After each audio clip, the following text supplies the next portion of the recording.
When I first started this Madagascar farm, I started it with two Madagascars. I have a whole farm.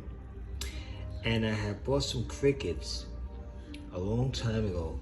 Just threw two of them in there. And now I have babies in here. Have you ever seen crickets eat alongside of huge Madagascar cockroaches? Look at this. Alongside, side by side. Let's get a closer look. Look at that.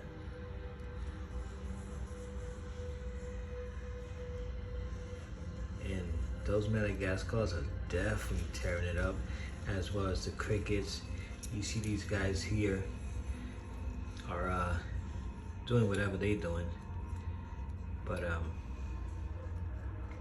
look at that. Side by side, crickets. Look, more crickets are coming out.